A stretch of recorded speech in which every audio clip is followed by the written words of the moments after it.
Welcome back to the channel, Warhammer Man back in the studio with another little update on the kill team NACHMUND and some new rules to go along with the new kill team. Before we get started, make sure to like and subscribe for Warhammer 40,000 kill team, necromunda, Age of Sigmar, and warcry content as well.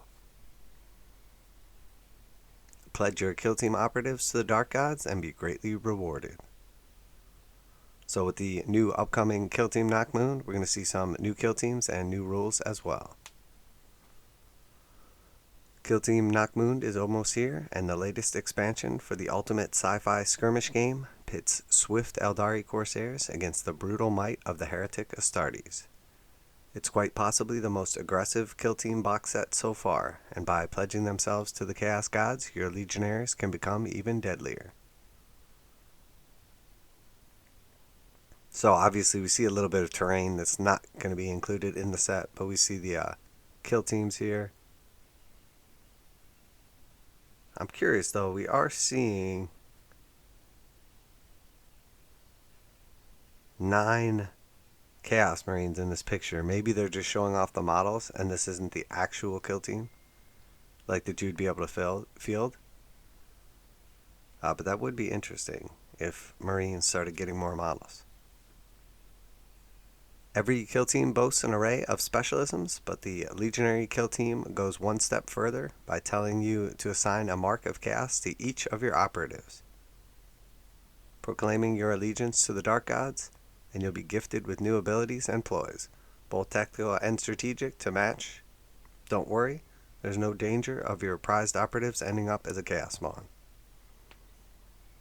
So that is interesting. It does say to each of your operatives.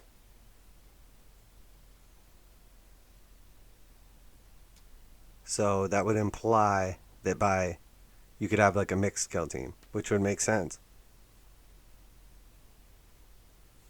Khorne. Pledge yourself to the Lord of Rage with the Mark of Khorne. As you might expect, the bloodthirsty blessings reward you for throwing your operatives forward into combat. Khorne's followers fight with such fury that even a glancing blow can become a deadly critical hit.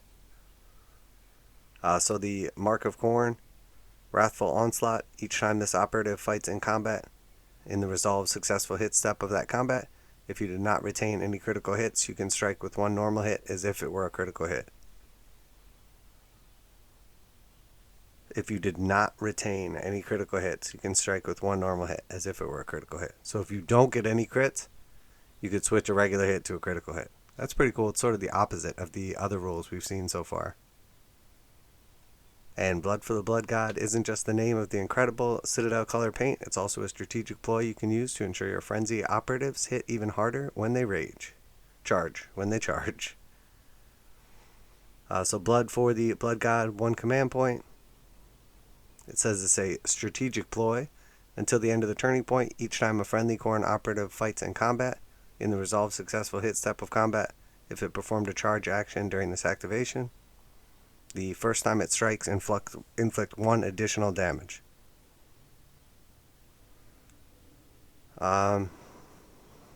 So if you have a bunch of your models with Khorne, it could be okay. The first time it strikes, inflict 1 additional damage. So it could be good for like getting you over that breakpoint for like an odd number of damage to a model, or finishing someone off. Could be useful. It doesn't seem particularly amazing. The Mark of Khorne is ideal for any of your operatives that really like to get stuck in, especially the vicious knife-wielding Shrive Talon. So this dude's like a double knife-armed Chaos Marine with sort of like an evil Reaver-looking helmet. Pretty cool. So Nurgle is next. Spread the blessings of the Grandfather with the Mark of Nurgle. Legionary operatives that are already pretty hardy with a 3+ save and 12 or more wounds, so probably 13 for the leader. But Nurgle makes them even tougher to put down. These postulant partisans can shrug off even critical hits at range, perfect for blunting a Corsair's rending shuriken weaponry. So we see the Nurgle Disgusting Vigor. Each time a shooting attack is made against this operative in the roll defense dice step of that shooting attack, you can retain one normal save as a critical save. So that's pretty nice. You automatically get a critical save the same way the Khorne operative automatically gets a critical hit. As long as you get a regular hit for the Khorne guy or a regular save for the Nurgle guy. So that will definitely up your durability. The inexorable and relentless nature of Nurgle's followers is represented by the implacable strategic ploy. Implacable, 1 command point. Until the end of the turning point, friendly Nurgle operatives are not treated as being injured. Ignore all negative modifiers to their APL. Ignore the worsening of their ballistic skill when performing an Overwatch action. So that's pretty good. Obviously much better if you have a few Nurgle models, but if you know you have a couple of injured Marines, this is very good because you can take that away from all of them for a single command point. If you know you're hit with a couple negative APL modifiers, or you may potentially be, that's included as well. And then of course, for Overwatch actions, if you're pretty well outnumbered and you know you're going to be overwatching, improving your chance to hit without that -1 as well. So that one seems pretty good. The Nurgle seems pretty good for sure. Being able to ignore the injuries means that your heavy gunner can employ his full ballistic skill even after being the brunt of enemy fire. Time to rev up the Reaper chain cannon and gun down the opposition. Obviously a Reaper chain cannon, pretty effective in 40k, so we'll see how that is in Kill Team as well. Probably going to be pretty awesome. I would expect it to be at least 5 shots. Slaanesh is next. Want to add some speed to your operatives? Slaanesh is waiting to embrace you with open arms and tentacles and crab claws and other appendages. Give your soul to the Dark Prince for extra swiftness and allow your operatives to bound across the war zone with sinuous grace. So Slaanesh unnatural agility. Add triangle to this operative's movement characteristic. Speed is nothing without power, but she who thirsts can help you there too. Turn your operatives into graceful killers with this appropriately titled strategic ploy, Graceful Killer. So the Slaanesh strategic ploy, Graceful Killer, 1 command point. Until the end of the turning point, add 1 to the critical damage characteristic of friendly Slaanesh operative melee weapons. So all your crits will do an extra damage in melee. Not bad. Mark your legionary anointed as a Slaaneshi worshipper to help him dash across the battlefield even faster before tearing enemy operatives apart with his demonic claw. A worse fate for the hapless Aeldari pirate we can't imagine. It's a pretty cool looking model. The tongue is a little strange, but I guess if you were like running fast pretty aggressively and you just kind of had like a limp tongue hanging out of your mouth, or maybe he's like licking some blood or ichor from like his cheek. I don't know. Definitely out there. There's quite a few head options though, which is pretty cool. And I do kind of like this random fleshy claw, so cool model. I love these models actually. They're really nice. So Tzeentch is next. Just as planned, we end with Tzeentch. With the insight granted by the Mark of Tzeentch, your operatives will be able to tap into the power of the warp and seek out weak spots in enemy armor. Great for landing those vital critical hits. So Tzeentch Imperial Guidance. Each time this operative makes a shooting attack in the roll attack dice step of the shooting attack, you can retain one of your attack dice results of 5+ that is successful hit as a critical hit.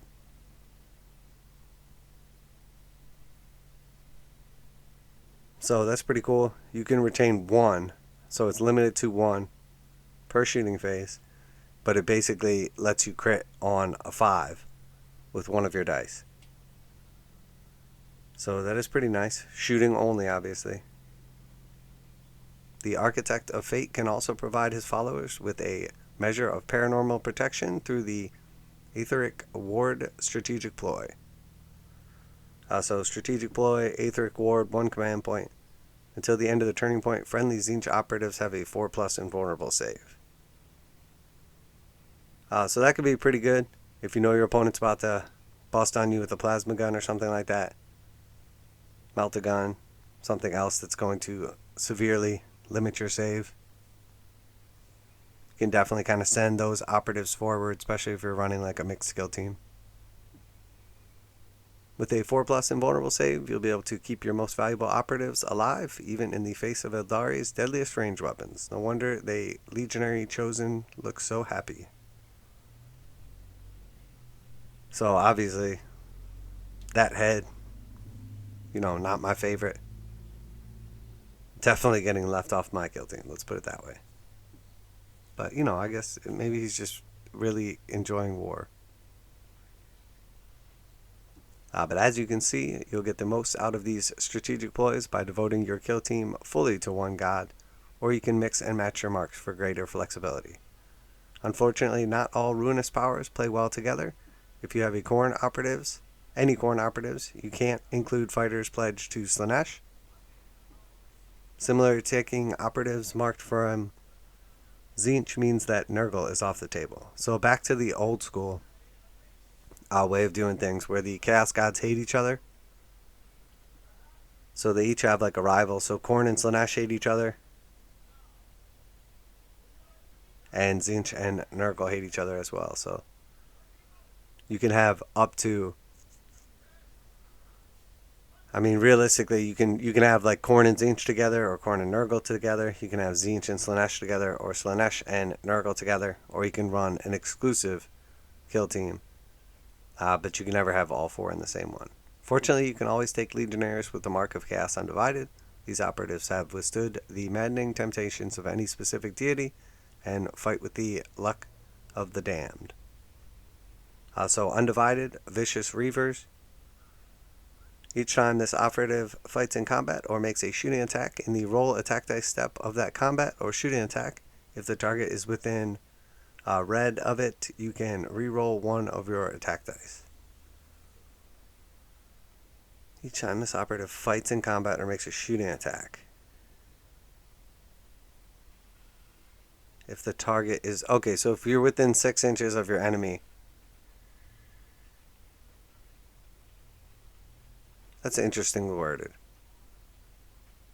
So if you make a shooting attack, or obviously if you're in combat, you're within 6 inches of your enemy.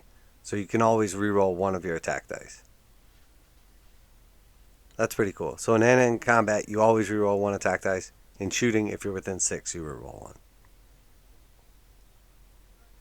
Will you give your entire kill team the same mark? Tie them together as a band of special ops sinners?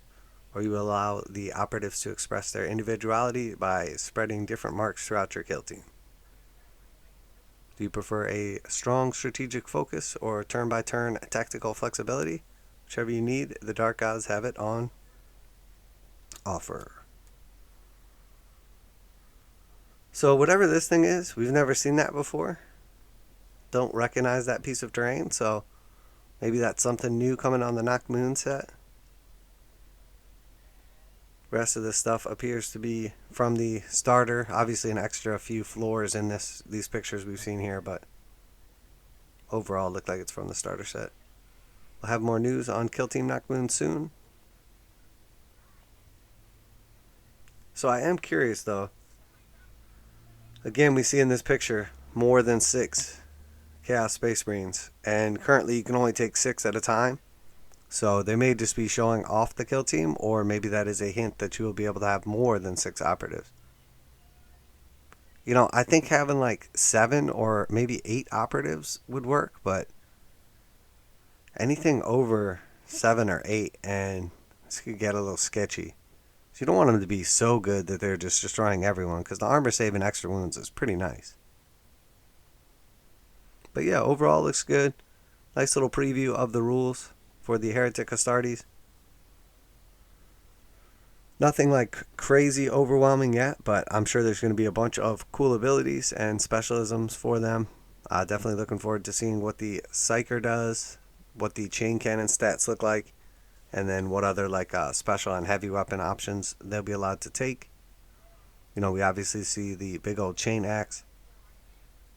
Some of this stuff could be pretty good, so definitely excited. Let me know what you think down below, if you're excited for the Chaos or Aeldari. Which one of these teams is more appealing to you? If you're picking up the box, you think it's a good value, you're not sure, depends on the price, etc. Always like to hear from you guys. Maybe some speculation on what you think the price will be. I have a feeling it comes in at 200. The last one, Chalnath, was 170, and obviously we know price hikes coming, so I would expect it at 200. I'll definitely be picking it up. Definitely looking forward to both kill teams, but I think the Aeldari are a little more appealing to me. I really like the look, aesthetic overall of the Corsairs. So, but that's it for today. Warhammer Man Studios. I'm Warhammer Man, and make sure to like and subscribe for Warhammer 40,000, Kill Team, Necromunda, Age of Sigmar, and warcry content as well. That's it for today. Warhammer Man Studios, and I'm out of here.